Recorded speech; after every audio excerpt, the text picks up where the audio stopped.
This is a presentation on how to read a short story critically. The critical approach. The advantages of this type of analysis is that it enables us not only to prove what the writer says, but also to appreciate how the writer crafts the story for the readers. An awareness of how content and craft interact through the use of carefully chosen details is essential to fully understanding any good piece of writing.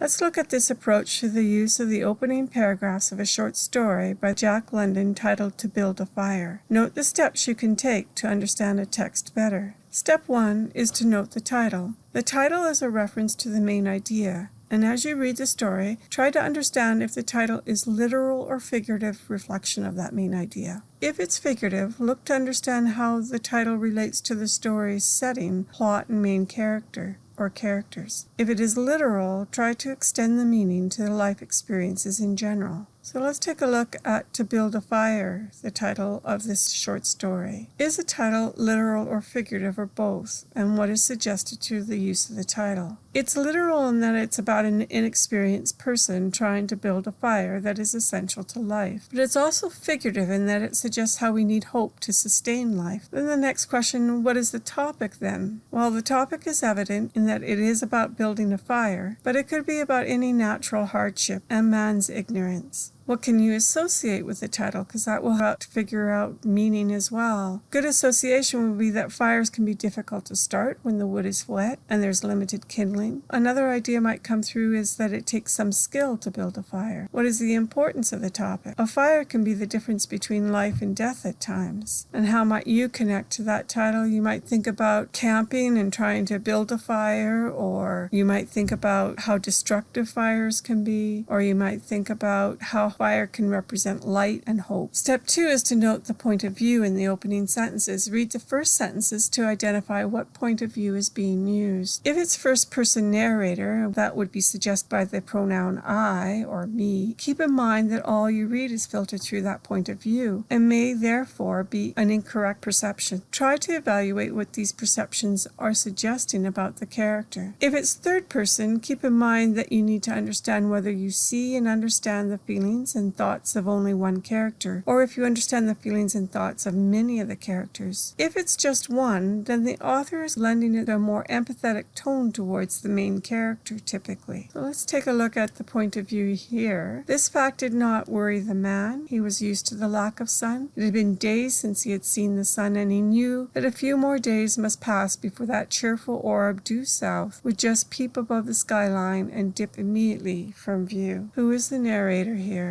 We have the suggestion that it's a man, and then he's referred to as he. So we know with the pronoun he that we're into third person, and when it references that he knew, we know that we're into omniscient point of view, and that only his perspective is being given at this point. We begin to understand it'll go into limited omniscient point of view. How will this point of view alter the reader's perceptions? Well, it might make the reader more empathetic because it's limited omniscient and we get an understanding of one character, but we see here that there's some distance and more an observational tone. It did not worry the man. He was used to the lack of sun. There's some disconnect here, something that is not very supportive of what this man is doing. Step 3 is to note the details in the opening paragraphs. Look at the first 2 or 3 paragraphs. The details about setting, mood, character, and or antecedent action often introduce symbols or imagery that may reoccur and also set down the author's attitude toward the subject. Any detail that seems out of the ordinary or that seems to be focused upon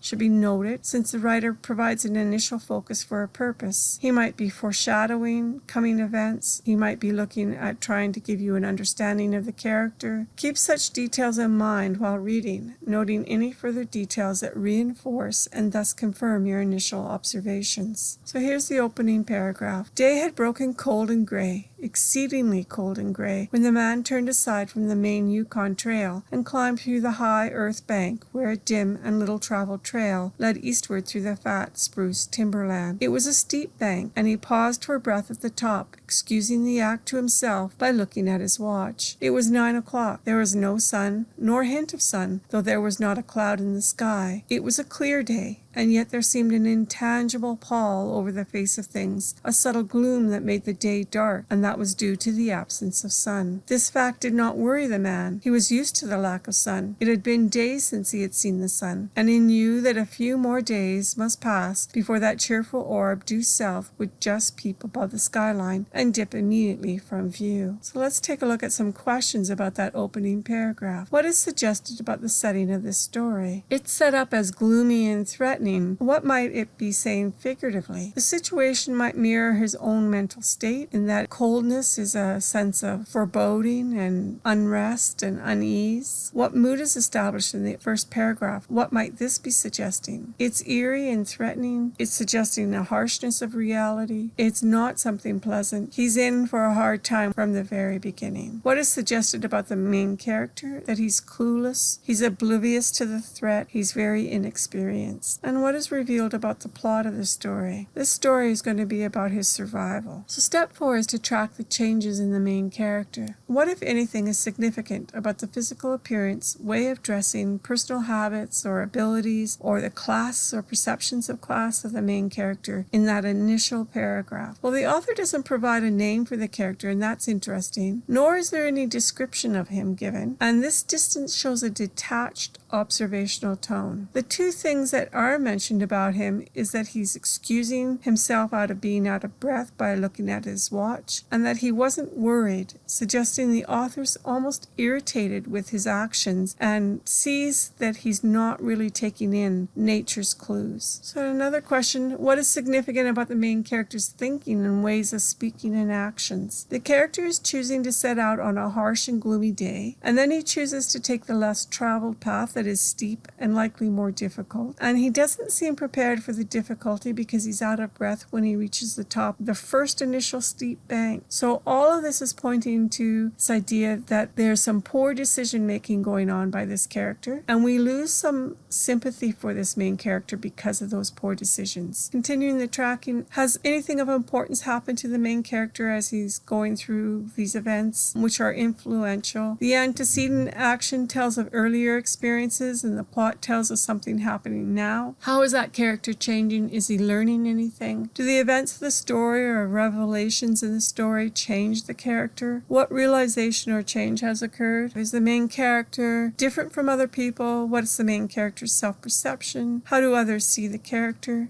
Does the main character's self-perception change? So step 5 then is to keep track of some of the other details that go on in the story too. Keep track of any other details or turns of phrase that could have figurative significance. Remember that good literature has artistic unity. It contains no extra details. Every choice the writer makes has a particular purpose. If something is shown to be dark and gloomy, it is there for a reason. Step 6, look for contrasts. Look for any contrasts in characters, setting, mood, or imagery that emerge. What idea or characteristic of the main character is enhanced by this contrast? So in To Build a Fire, we see this idea of a warm fire set against the very cold and harsh climate of the Yukon. Step 7, note the ending. As you finish the story, question what literal and figurative conflicts are resolved. What outcome has occurred for the main character? Note the story's ending. What details are given to help explain the theme? If the ending is an uncertain one, ask yourself what purpose or reason might the author have in leaving it as a cliffhanger. Also note that some authors resolve conflict in very subtle ways, so read carefully. Sometimes the minutest of details are used in the final 2 or 3 sentences. Step 8, reflect on the whole story. After reading the story, consider ideas that the writer explores and reveals in terms of developing a theme. Keep in mind the narrator's character, the writer's tone, and the possible use of irony. Then look through the story again, generally, and particularly at the phrases you previously noted, and think about how all these elements are coming together to help build an idea about humanity. What human experience did the author want to explore through his choice of characters, setting, sequence of events, tone, mood, and point of view? Hopefully this will help you in looking at a short story critically.